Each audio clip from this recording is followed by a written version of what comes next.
Hello and welcome to this webinar on communities, biodiversity, and natural capital, how we're understanding our relationship with nature from the University of Aberdeen. My name is Beth Scott. I'm a professor here at marine ecology, and here at the university we have a lot of research going on into all kinds of aspects of biodiversity. Today, what we're going to do is we're going to have 3 10-minute talks on experts in the field in some very different aspects of the methodologies of trying to understand and deal with biodiversity. So we're going to start off with Professor Tavis Potts, who's going to talk about participatory mapping and looking at the community, working with the community and dealing with natural capital, and especially in areas such as estuaries. Tavis is expert in this, he's in the geosciences, and he's really looking at methods where you actively talk to people in these methods using participation. Then we're going to move to Alan McDonald, who represents Trees for Life, and he's in the Afric's Highlands, where they are actively putting in many trees and planting the right trees in the right places. And you're going to hear a lot about action on the ground from Alan. And then we're going to finish off with Dr. Neda Trifonova, who's a research fellow with us here at the University of Aberdeen, and she works on marine ecosystems. And she's going to be talking about how we're starting to use something called natural capital, that you hear a lot more about today, to be able to assess our marine ecosystems and really help us understand our biodiversity. So hopefully people have been coming in online, and we're ready to start. So I'm going to hand over now to Professor Tavis Potts for his first talk. Go ahead, Tavis. Thank you, Beth. Just share my screen.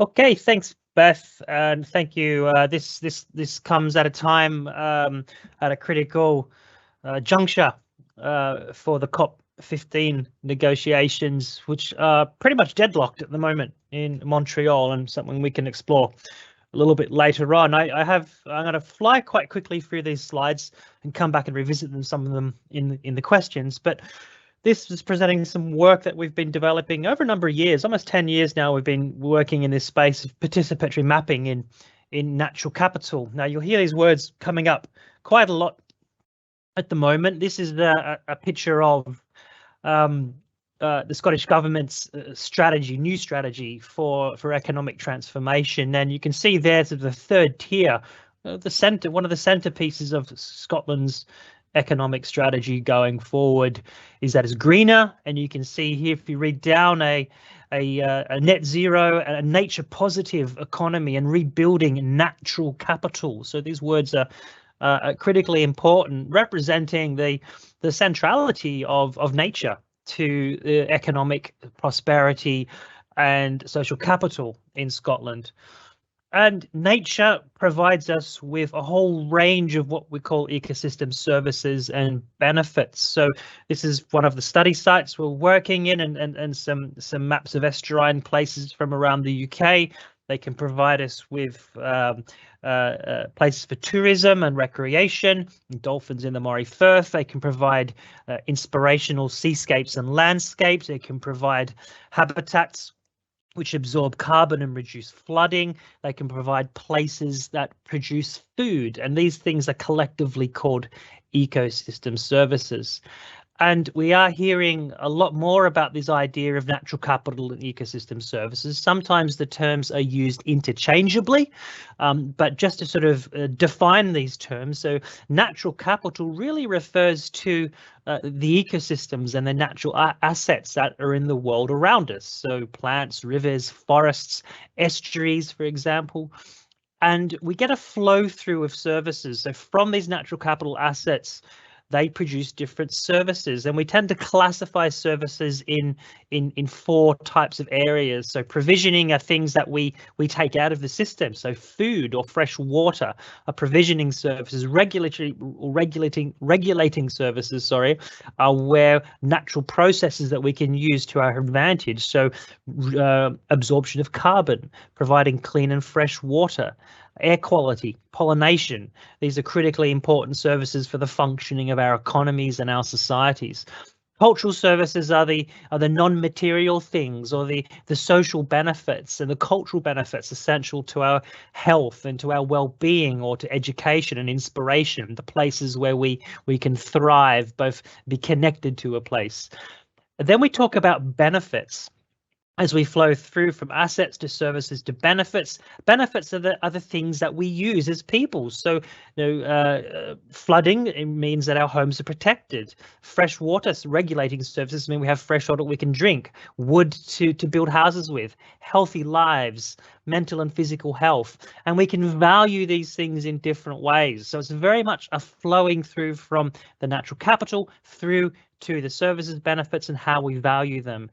And this idea of value, here you can see at the top of this picture here, is that flow through from stocks and flows to benefits. But we can value these things in different ways. And a lot of the work that we've been doing with particularly my colleague, Dr. Darryl Burden, has been exploring the idea of social and cultural value, and participatory mapping in particular is a way that we can try and understand the social values and the social benefits associated with ecosystem services. But there are also economic ways of understanding value and ecological ways of understanding value.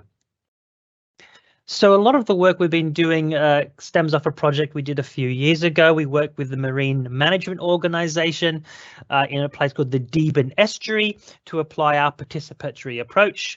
And essentially what we did was run a 3-workshop process that worked very closely with coastal communities, stakeholders, landowners, farmers, small businesses, recreational groups, to bring them together and to discuss what is this system, what type of features, natural features are there, and what are the benefits that those features provide to people. And so we went through a process where you can see here we split the Deben Estuary into 3 distinct chunks, and then we worked through those essentially using satellite imagery and marker pens to deeply annotate all the different types of features and benefits those features provide, and then we turned them into digital maps for the use of those communities, so they could get a much more deeper understanding of the different things that the estuary can provide them.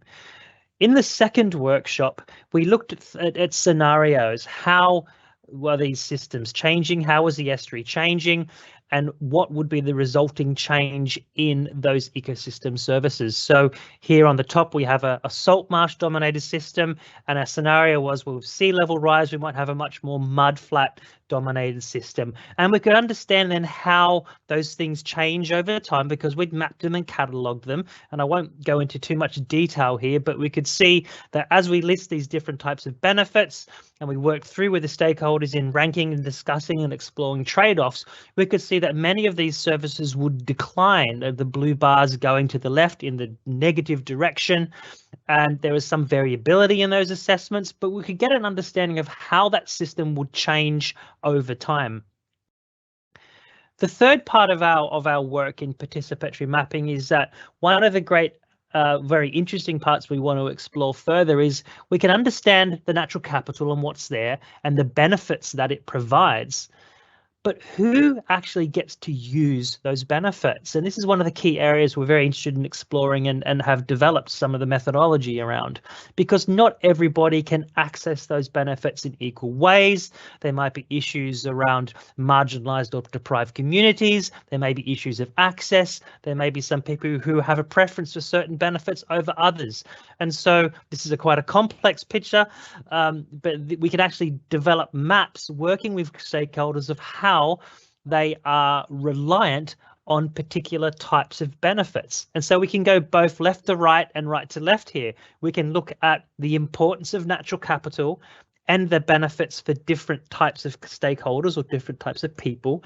And we can also look at the reliance going from right to left, how a particular group, so for example, you might see the Environment Agency or a local farming and fishing organisation, how reliant it is on particular benefits and where those benefits come from in the natural system. We've started a new project, only a few months old, and it's called See the Value. It's a very exciting new project, and in this project, we're going to be looking at applying participatory mapping in 2 case study sites right in the north of the country in the Moray Firth, with a focus on the Cromarty Firth, and right down the bottom of the UK, focusing on the Solent region. And we're very interested in actually exploring the interlinkages between marine biodiversity, natural capital and ecosystem services, but particularly looking at how quantity and quality influence these types of benefits. We're also very interested in understanding both the economic and the social values associated with 2 particular ecosystem services. We're going to be focusing on carbon sequestration and the bioremediation of waste. And we want to really explore how these different types of values, and both social and economic values, can support natural capital accounting, but also how these values and how these trade-offs can inform and improve decision-making around biodiversity. And we're particularly interested in the role of financial mechanisms and other investment mechanisms that can be applied to restore biodiversity in the local context. So what are some of the lessons we've learned from this work in relation to COP15? The work that we've done over a variety of sites shows that a place-based approach is critically important.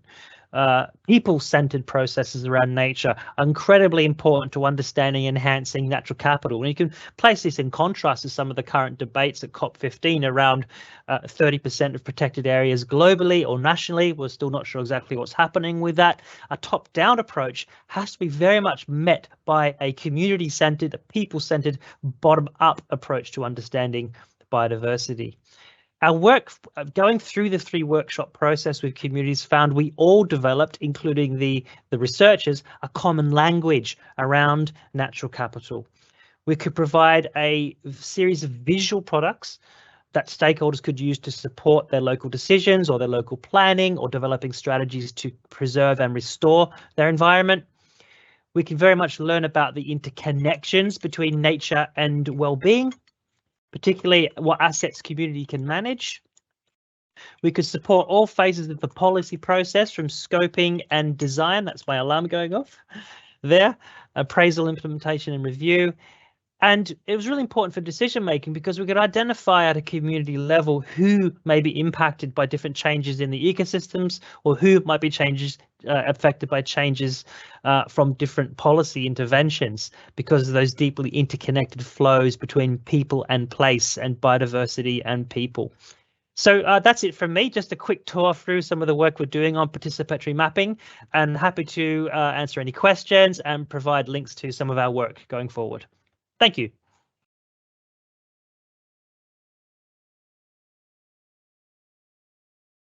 Okay, thank you very much, Tavis. A lot in there to unpack and understand, and quite a lot of terminology. So can I ask all of our listeners and attendees, if you've got questions for Tavis, please start putting them in the question and answer section. What we are going to do here is do all 3 talks, and then we will move on to question and answers. So please do think about that, and a lot of the terminology that you just heard, you'll hear a little bit more about as we go through the other talks, and hopefully some of it will become far more familiar, and we'll come back to some of the details. But now it gives me great pleasure to move on to Alan McDonald, who's going to talk to us about Trees for Life. Over to you, Alan. Thanks, Beth, and hi everyone. Just bring this up here so that's working. Yeah, I'm going to talk about the Africa Highlands Initiative, which is a key part of work we're doing. I should introduce Trees for Life is we're a rewilding charity based in the Scottish Highlands, and I guess much of what we spend our time doing is talking about what rewilding means to us. And for us, it's about restoring ecosystem processes, lots of ecological and biodiversity related outcomes, but it also has communities and people built to the heart of that. That's we aspire to building people into that so they own that for the long term. For us, it's the only way to sustainability. This is the Africa Highlands area. It's about 500,000 acres between Loch Ness and the west coast of Scotland. And it's really about trying to develop a shared vision for the future of nature and communities and the economy in this area. And the scale of that is key. So it needs to be, we feel it needs to be physically big to make a meaningful answer to the challenges of nature loss and climate change that we're faced today, but also socially to encompass everyone that's got a stake in this landscape. This is a landscape, and much of the Highlands actually is one that has suffered from the amount of conflict between people and between organisations like Trees for Life and other interests in this landscape. So whether it's traditional land managers or communities, tensions each way. And really Africa Highlands is about saying, what do we want this to look like in 30 years' time? And how can we actually use that common ground to go forward? This is a vision of how that landscape could look in that timescale, we feel. So much more biodiverse, reintroduced species there, possibly including ones as controversial as lynx. But it's a landscape where we restore the habitat. The potential, when you look at it ecologically, is really clear. Over time, can build, and we see bits of that where we've re-established woodland cover, native woodland cover, and we've seen species like black grouse and songbirds colonize that within 5 to 10 years. And it feels like that's sort of where that's working, but small scale, it's starting to build a bit of momentum. So that's what's potentially on offer, and we feel it's kind of very related to what's been discussed at COP and what's been discussed in Scottish biodiversity strategies and approach to nature in the UK generally. And so we set about pitching this to different stakeholders in this landscape. And we did that just at the times we stepped into this strapline, Rewilding the Scottish Highlands. We did that mindfully, knowing that it's a polarizing word for some. But we wanted to say this doesn't have to be a threatening word. This can be part of the way forward. And for Africa Highlands, as an expression of that, we basically said there are 3 assumptions here that we think everybody can share in. Everybody cares about the well-being of this land and the communities that depend on that. That nature, communities, and the livelihoods here all need each other. If you pull one of those away, sooner or later the others will fall down. And so really the question we should all be asking is, how do we use those shared interests to go forward to that future that everybody wants to see?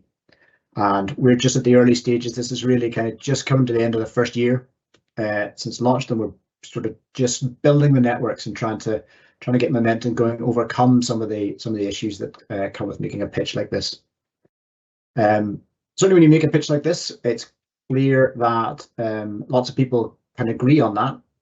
The real question is, so what does that actually mean? People want to know what it looks like. Can they trust it? And that's it's a big part of where we are right now.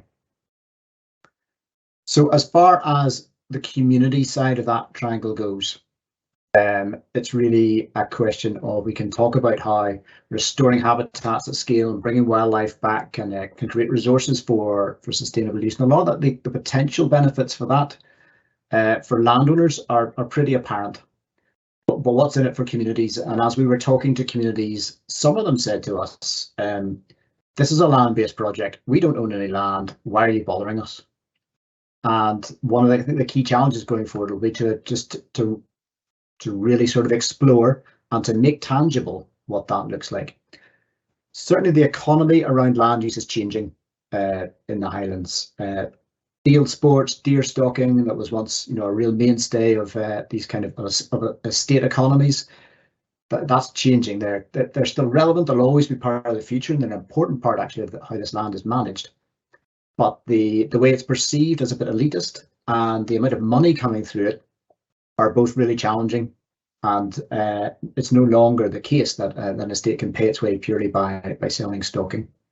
And we're seeing in any case, because of the biodiversity effects of stalking and the way red deer numbers have grown over decades, that block on ecosystem development is one that's going to be addressed quite directly in law, and so we'll see policy change there. So in different ways, people are feeling around for what would make a more diverse economy here, what would bring more income streams into this landscape.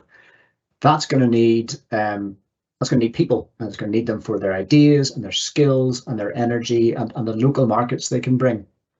So repeopling is as much a part of our vision for Afric Highlands and for rewilding and the livelihood that go with that as anything else. So how can we build a local economy that is based on land use that is friendly for nature, helps nature actually really thrive and scale up and start to give us climate and nature emergency relevant answers? So one of the key things, Tavis touched on it there, and I think Ned is going to talk about it as well, is natural capital and how this has emerged really quickly, particularly around carbon sequestration. UK Committee on Climate Change has highlighted the Scottish Highlands as a potential to either reduce emissions massively. We lose a lot of carbon through damaged peatlands, so restoring those is probably our most important land use change. But also getting the right tree in the right place can also draw down carbon over time and sequester that.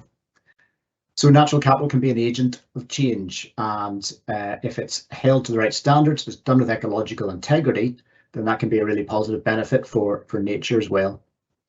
And that's all very well, but what does the community get out of that? And as we were looking at this, we own about 4,000 hectares of Glen Marston, a place called Dundragon, owned by Trees for Life.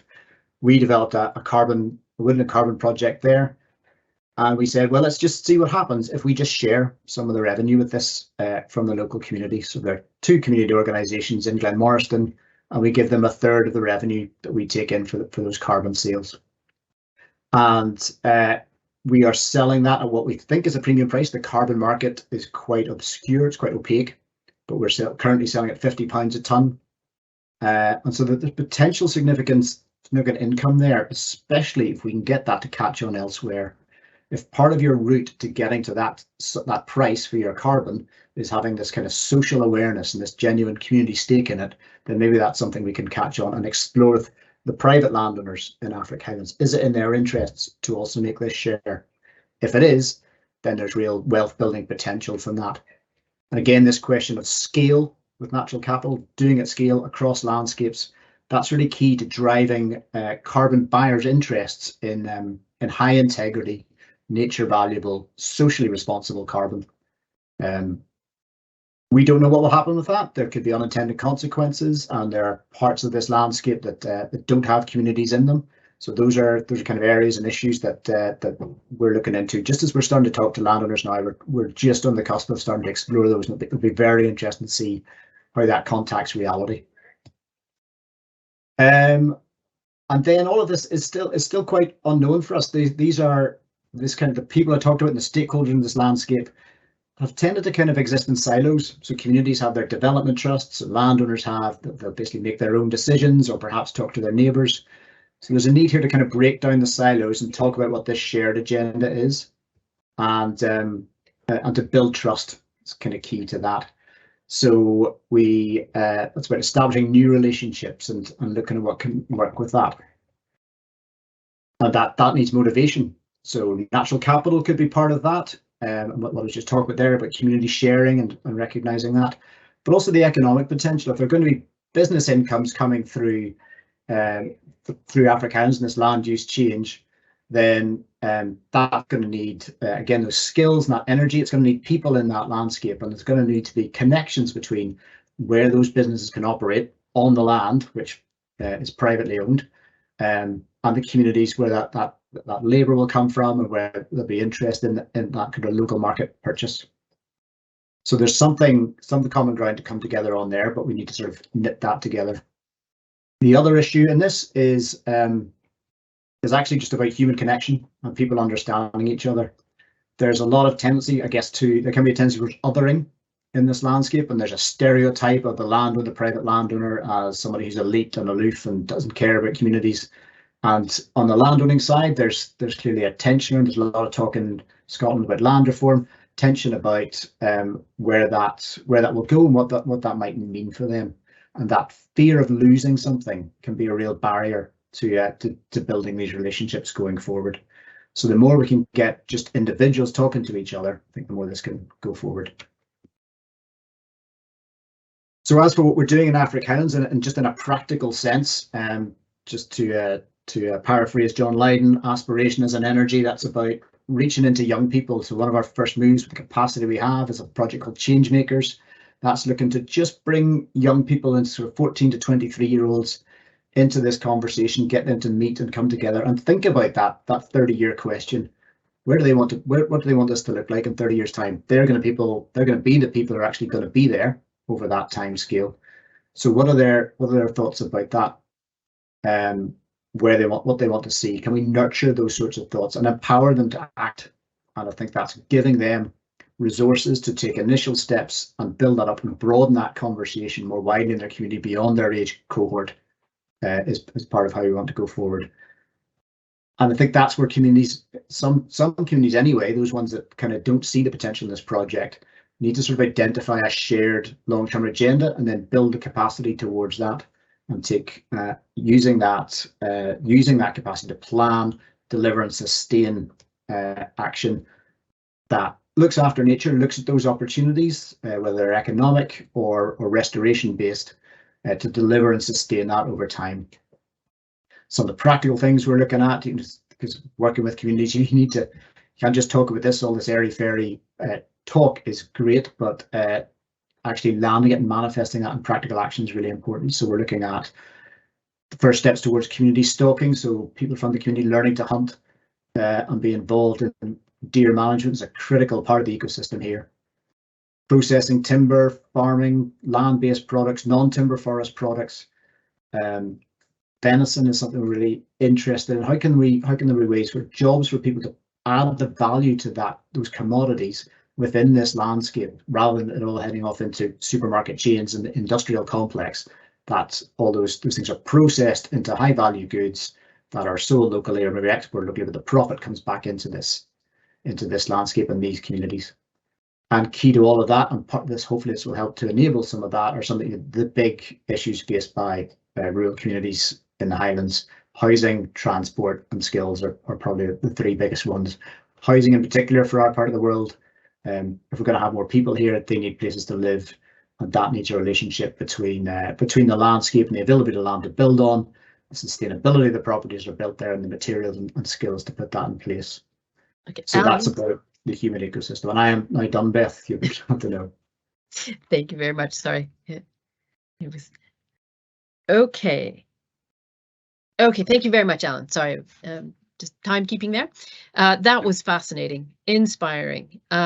Yes, okay. And questions are coming in, and they're very exciting. And please keep them coming in as we go to our third talk, which is by Dr. Neda Trifonova on marine ecosystems. Go ahead, Neda. Thank you, Beth. I'm going to share my screen. I hope you can see my slides. Thank you very much. Yes, keeping on the conversation about NaturalCapital and ecosystems, but moving to the marine environment. And I'll be focusing on an ecosystem level approach that really captures evidence-based impacts of climate change, but also different types of uses on the marine environment to be able to estimate and capture changes on ecosystems, the delivery of ecosystem services, but also natural capital as well. So there's a significant step change occurring in the use of our shallow seas, specifically with the introduction of offshore renewable energy developments to combat climate change. And the UK is the current leader in the development of offshore wind with a current capacity of 10 gigawatts, with an ambitious target to increase that to 50 gigawatts by 2030.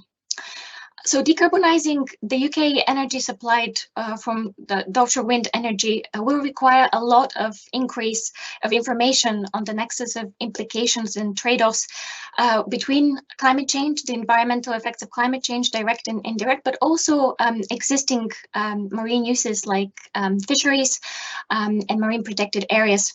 And we have a little bit of a lack of understanding in terms of the interlinked effects of changes on the physical environment from the introductions of such developments and the extraction of energy, but also what are the potential issues of displacement of fisheries from these developments, and these effects that could actually transition through entire marine ecosystem. So really grasping understanding on these aspects is very important.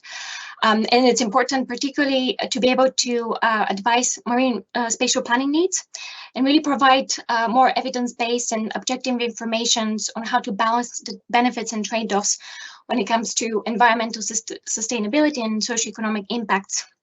And that marine net gain approach is really essential. It's an approach that really uses or relies heavily on the value of the marine environment to people via ecosystem services and NaturalCapital to really be able to minimize negative effects and also secure wider environmental benefits, such as biodiversity enhancement, which is another word for marine net gain in Scottish policy. So having an ecosystem approach is absolutely essential. But to be able to do that with more certainty, we really need understanding of how different habitats and their associated ecosystems are likely to change. And this is across different spatial and temporal scales in response to different types of climate and anthropogenic pressures. And to do that, we also need an understanding of what are the key species or indicators, for example, to really get a good understanding of how these ecosystems are going to change. So one way of looking at ecosystem change is through the use of ecosystem models that specifically use temporal information on multi-species population characteristics, but also information on physical and biological ecosystem components that we can use to quantify how different populations might change over time and space in response to these different types of pressures. And it is very challenging understanding how species and ecosystems will respond to different type of changes, specifically in the North Sea as well, as the quoted paper on the left-hand side there has shown that stressors such as fisheries exploitation and climate change can really modify the driving forces in ecosystems. And it has been demonstrated that the effects of fishing have been exacerbated by climate-induced changes in primary production, which has led to changes in demersal fish, but also seabirds as well. So one approach that has been suggested as a desirable, well, at least with desirable characteristic to address some of the uncertainty when it comes to understanding how species and ecosystems will respond to ecosystem changes. And obviously there is a lot of challenges in terms of to the variability associated with observations and some of these potential interactions. But probabilistic methods such as Bayesian networks have been addressed as appropriate to capture some of this uncertainty associated with observations in the data and what potentially might be happening in our marine ecosystems. And this is an approach that can work across different spatial and temporal scales and uses information on different types of organisms, but it's also very flexible in terms of using data on biophysical inputs and different trophic levels. So things like plankton, fish, top predators, but also it can incorporate information on stressors, external stressors such as fisheries catch. And it really uses a network structure and inference algorithms that allow us to ask what if type questions of the data. And one advantage of the approach is that we can really pragmatically think about what's going on in our ecosystems by looking at associations via patterns between the different variables.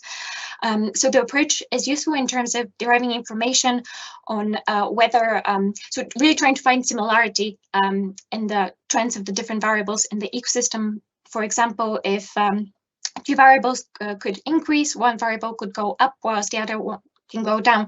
So it's really that type of associations that approach is really useful in looking for in the data. It's kind of a shortcut to or moving on beyond the mechanistic relationships and really allowing the data to tell us a little bit about a story about what's going on potentially in the ecosystems and what are the important interactions, and again, how could they potentially change in response to different pressures.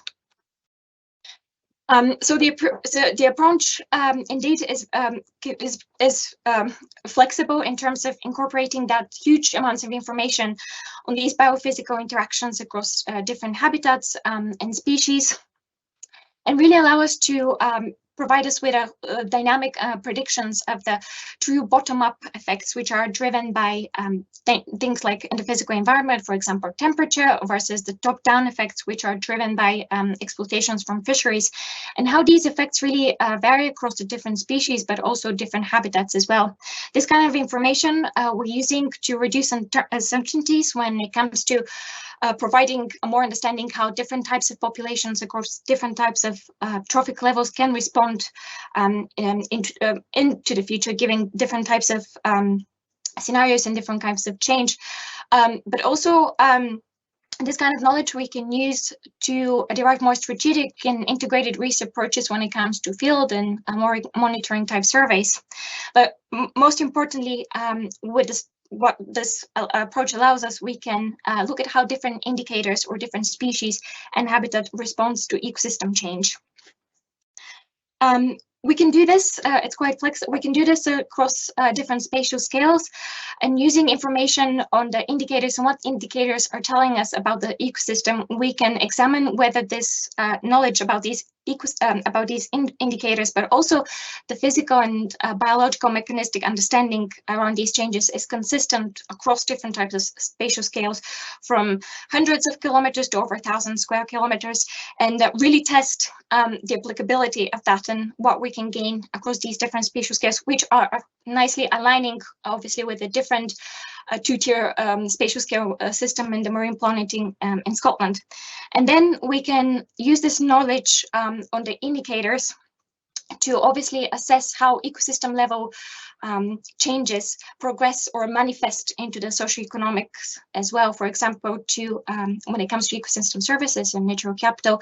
And for example, as the diagram on the left-hand side, we can use specific outputs on increase versus decrease in some of our important fish population or fish species to really dig into how the NaturalCapital value that this fish population provides, and in terms of the service, for example, the ecosystem service of serving as food for human consumption can actually change in response to different types of scenarios framed around climate change or offshore renewable energy development.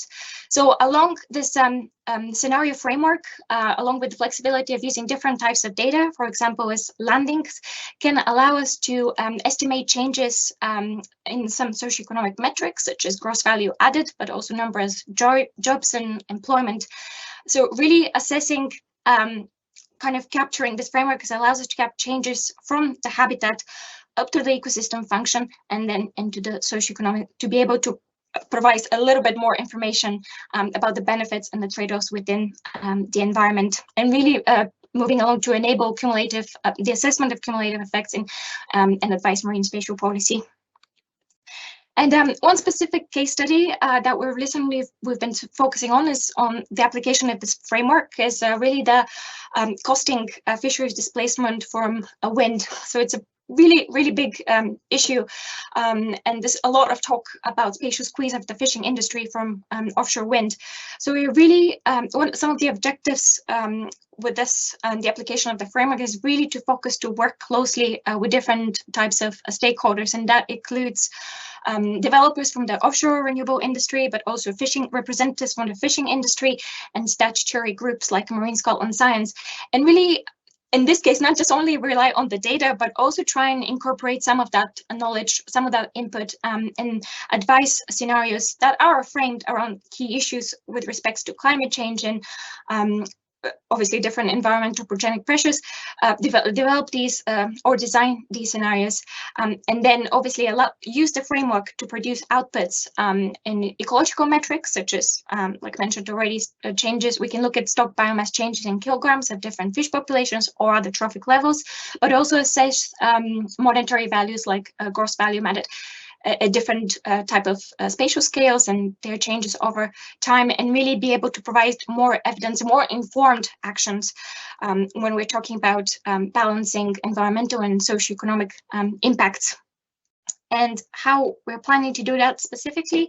So again, just not only heavily relying on the data, but also being able to co-design these scenarios with input from different experts, from different stakeholders, run these scenarios through the ecosystem models, scenarios that are framed around wind farm developments, fishing potential issues, so fisheries displacement, climate change at different spatial scales, and then provide those outputs, those dynamic outputs that consider that multiplicity of interactions and how these interactions change over time into a modified habitat risk assessment NaturalCapital framework. So this is a model that we're modifying from the NaturalCapital team in Stanford University, and the INVEST framework, that's INVEST stands for Integrated Valuation of Ecosystem Services and Trade-offs.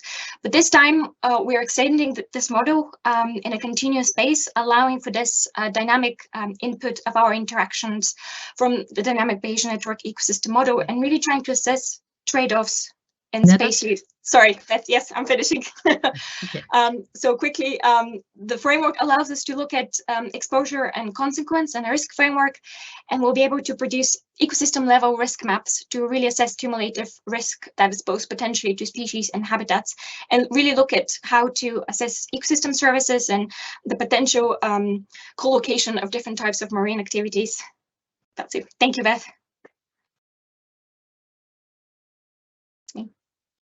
Okay, thank you, all those speakers. Just a massive amount of information from all three speakers. So we're going to move now to the questions. And what I'm going to do, I'm going to start with some questions that are targeted at each of the individuals. So Tavis, there's a first one for you. This is from Richard K, I guess. Should your work and analysis be mandatory in the planning process in Scotland when a biodiversity green space is under the threat of industrialization? Example, the Fitrix Park in Aberdeen. Hello, Richard. Nice to hear you. Yeah, of course it should. I don't think the planning system does a very good job at all of incorporating natural capital and ecosystem service benefits into decision making. We have some evidence around planning decisions that have the economic evidence, but we don't match that up with evidence around. We have a lot of anecdotal evidence, but we need to much improve our evidence on how green space in particular, but how nature in general, but in this case green space in particular, is critically important for communities. And I don't think the planning system is got a long way to go before we do that. And one of the things from the St. Fitrix issue, I think a seminal moment was the intervention by the medical professionals of the region, saying that if this green space is removed, it will have really problematic effects on health and well-being measures in the community, and that information and that experience has to be upfront. And I would argue for a compulsory natural capital assessment at the beginning of the planning process to mandatory, particularly when you look at the Scottish National Strategy for Economic Transformation with its centrality around nature and nature positive society. So yeah, good question, and completely agree. Okay, thank you, Tavis. Okay, the next question then is going to be to Alan. It's from someone that says Gear. Alan, you mentioned selling off the carbon credits at £50 per tonne. Can you please explain the long-term benefits of this approach? If the credits are sold, does that not strip that land of that asset, and for how long? Is the onus on you as the seller of the credits to preserve this asset for the buyer of the credits? Complicated question. Yeah, but those are all very relevant issues. So basics first, if the credits are sold under the Wood and Carbon Code, yes, then that's sold, and that asset, if you like, to the landowner is becomes an obligation. So under the current approach, then that landowner has that requirement to ensure that the carbon is sequestered over time. I think the minimum time you can use for a Woodland Carbon Code project is 55 years. The maximum you can use 100 years. So we sell a credit, we have a 100-year frame, we have a legal agreement with the buyer that we will see that through. If we sell the land, we certainly don't envision of selling our land, but another landowner might. That liability is sold with the land. So whoever buys the land inherits that requirement to see that carbon through. As for the long-term benefit, I think that depends on how it's done. So if the carbon is seen through, then that sequestration is there and that's locked in the ground, and it's that soil carbon as well as carbon in the timber. Then yes, that first of all, I guess the longevity of that, I suppose that could be cut down at the end of the 55-year period, but under current law, you need a felling license for that, and I think that would be very difficult to get, especially as the majority of carbon code projects are native. And I think the second thing is it's increasingly important we continue to raise the bar that carbon sequestration projects also benefit nature and contribute to ecological restoration. So if those criteria can't be met, then it can be a positive driver for change. If people are looking to game the system and find ways around that and find other means of income, then that could actually end up doing damage. So it's really important that there's a focus on that responsible approach to this form of sequestration and income of natural capital use. Okay, thank you, Alan, for that. Thank you, Alan, for that comment. Okay, now one for Netta. This seems to be more of a statement, and I'm wondering if Netta, you can then decide whether you agree with this statement or not. It's from a Richard K. It says, has there been any study into the biodiversity implications of the removal of many of the 500-meter zones surrounding the North Sea oil and gas installations due to decommissioning and removal? These zones have not been fished for decades and are absolutely teeming with life. When the last decommissioning vessel sails away, these zones will be towed into a bare desert, the very opposite of rigs to reef. I wonder if you'd like to reply to that. I'm not so sure whether the effects of decommissionings have been understood on an ecosystem level. I know there's a lot of undergoing work in terms of the effects of around the platforms as well, and issues like connectivity, for example, and larval dispersal, and how far that's going to obviously affect ecosystems for decommissioning. And I know there's some obviously lots of interest in going the impact of decommissioning oil and gas versus platforms of offshore wind as well. So maybe, this is this is how much I can say to that. It's an interesting question. Beth, do you have a comment Beth, on probably that? You might know maybe a bit more than me. Hi there. Yes, I would say the jury is out on this. We don't know. We see that there's an awful lot of life around the oil and gas platforms, and there is a lot of reasons to potentially keep some aspects of the platforms. Whether they would be fished into a desert afterwards, that's the fishing industry has become, and always has been, but has become very much more very responsible, and changing gears and changing net types and changing operations to fish very sustainably. And many of our fish stocks actually in the North Sea are actually much better than they were 20 years ago. So it's not quite a black and white issue here.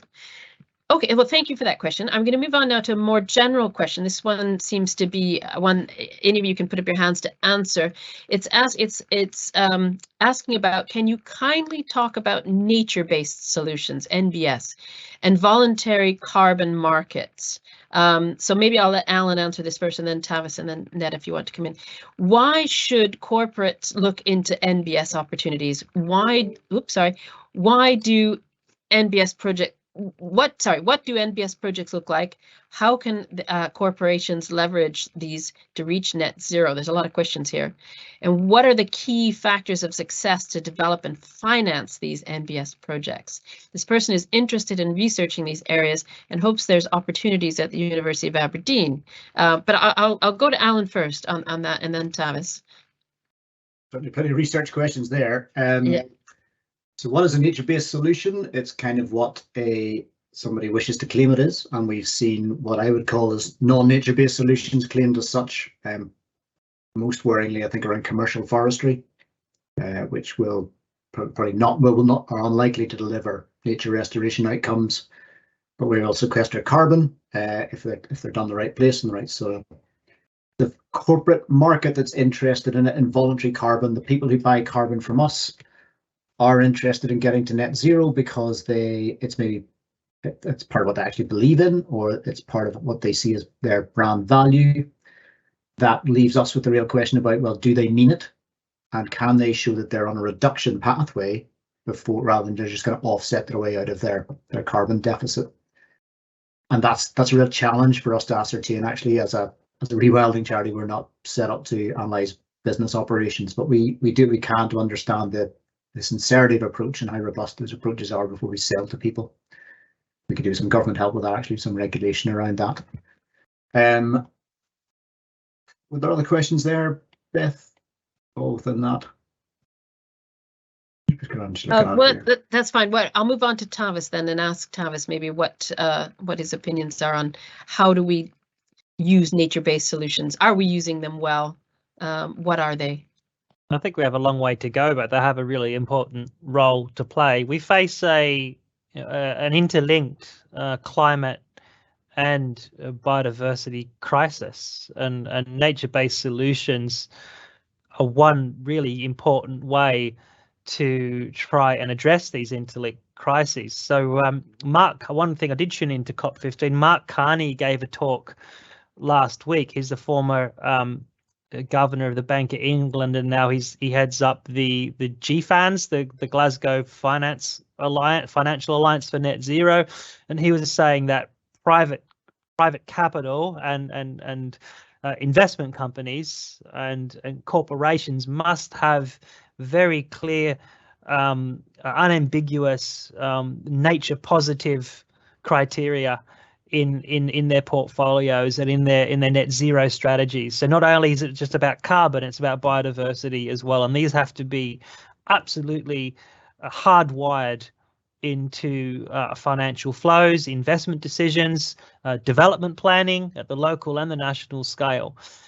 So nature-based solutions have a critical role, but one of the problems that is being faced, and Alan will know a lot about this topic, is that often we're just focusing on one particular ecosystem service, such as carbon sequestration, to the exclusion of other ecosystem services, such as landscape or pollution remediation or flooding.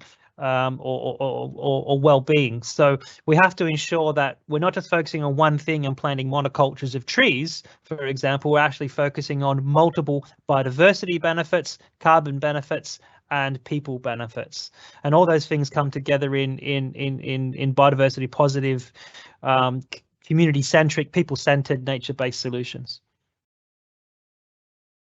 Great, thank you, Tavis. And then Netta, any examples of nature-based solutions in the marine world?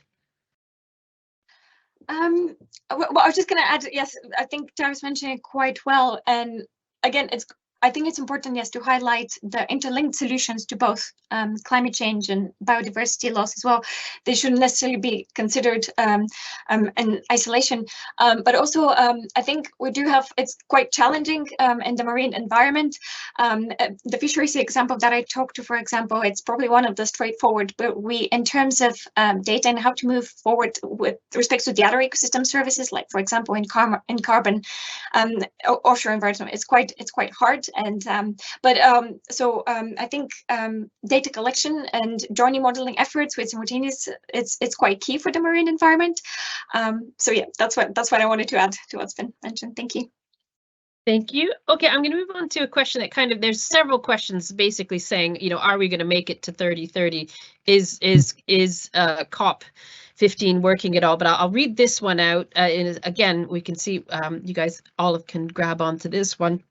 It's anonymous. Excuse me. It says globally, we failed to fully achieve any of the ACHI targets from the last decade. And in Scotland, we failed to meet the majority of targets. Basically, what we are trying to do so far failed spectacularly. What kind of system change would allow us to meet any new targets, this 30 by 30 or 30% of protected areas, which aren't actually really protected and are often in the declining state that doesn't seem like enough to me? So this question captures the other two questions that are saying it's really not working right now. What do we need to change to make it work? What do we need to do about protected areas that actually make them work in the sense of increasing our biodiversity? So again, I'll start with Tavis and go through. Thanks, Beth. That's such a big question, and there's a lot of ways to kind of approach the answer. So one part of the answer, or one part of the debate, is that it's not good enough just to have lines on maps that achieving his 3030 goals. Lines on maps aren't protected areas, and protected areas aren't islands. And so I'm really actually interested in how we use nature across the board and how we conserve and restore nature across the board. Ecosystems don't stop at the borders of MPAs. People don't stop at the borders of MPAs. So I think a much more integrated, nuanced approach is required. I think we need to get the financial questions right, the global financial questions are right, because that once we unblock that, I think then we might get the 30 by 30 target at COP15. And we need to see an integration between top down and bottom up. So it's not just good having lines on maps, but we have to really make sure that people and businesses and local authorities and civil society are really actually pushing for this at a community level. And that's where some of the step change has to come from. I could go on, but there's a lot of other people answer. Go on, Alan, then. Yeah, I would say amen with bells on to the lines on maps versus real world problem that policymakers have, I think, fallen into that trap. I think some of the fact we're not using ecological processes to define what we need to achieve. We need to put those together. That means scale. And I think that's the biggest problem. The line on the map puts a boundary on nature, and nature doesn't know about that and just can't function properly. So unless we define success, at least in part through ecological criteria, rather than sort of boxes that humans create to then tick, regardless of what happens on the ground, then we'll just continue to fail in exactly the way described. Thank you, Alan. Neda? Yes, I was just going to add as well. I think stepping in from some of the private companies, for example, and for example the offshore wind, we can try to invest money in terms of different projects or compensation and enhancement, and really look into areas that could be potentially used for biodiversity enhancement and really enrich marine net gain. I think that stepping in from the private sector and also a little bit more closer collaboration as well between not just the private sector but also governments as well, and making sure that the monitoring continues on after the targets have been set up, because like mentioned already, we have about 30% of marine protected areas, but again, whether that percentage is really truly that it's not sure. So making sure that the targets are kept in place and there is monitoring to see whether that these decisions have been effective. Great. Hopefully, yeah, those are really, really good answers. Okay, I've got another general one. I think it might be our last one. We'll see if we can fit in more. And this is capturing a couple of questions as well, but I'll read this particular one out. It says, how do we make sure from a community perspective that natural capital is valued and has the right level of support and funding from the government? And some of the questions, some of the other people questioning are saying, you know, how do we get our local representatives involved? And I wondered, maybe I'll do it again. I'll start with Tavis, go around the houses. Go ahead, Tavis. A simple answer, simplistic answer to a complex question is we just have to make humans and nature are deeply entwined. Our very life, our breath, it depends upon a thriving and healthy natural world. And we are at the moment rapidly destroying our natural world. 1 million species threatened with extinction. We have to ensure that this is hardwired in at all levels, from schools, from training to planning to legislation. So we have to make sure that, and at a local level, people realize that their local environments provide them with real, critically important benefits that supports their lives, their health, and their well-being. So again, there's so much you could go down in this response, but we'll let some of the other people answer that. Go ahead, Alan. Yeah, I think that, so I agree with that, but also I think that money counts, unfortunately. And somebody gave me a great analogy the other day. If you look at, as I do, look at the Highlands of Scotland, that we've seen centuries now of extractive industries come in, change the land use, base an economy on that, and the money flows, by and large, flows away from the communities. And so to build that stake now, if natural capital, and it looks like it is going to be a driver of land use change and an income stream, we need to find ways of allowing communities to benefit from that. And I would say in a fairly direct way, so that wealth can actually accumulate. You can't build wealth unless you've got some to work with in the first place. And government should support that. Thank you, Alan. And Netta? Yes, I think education is absolutely important, but I think also making people aware what are the alternatives as well. And I know there's lots of, when it comes to a local level and natural capital and what communities can do, there's lots of funding available. And the one I can think of maybe from NatureScout actually is the SMIF that lets people get engaged a lot more in community-led projects. And again, with a little bit of, I think the one I can think of specifically is the building of coastal paths along the beach. And again, that was, again, with some partly sort of contribution from the renewables as well, the private sector. So I think, yes, education, but also involvement of these projects at a local level is important. Thank you. Okay, well, we've come to the end here. I hope we've answered the vast majority of questions. Thank you, audience, for being so interactive, and thank you, speakers, for such fascinating stuff. This has been recorded and will be available online afterwards, but it's for me to say thank you, everyone, and hopefully we will see you in the new year. Thank you. Thank you. Merry Christmas.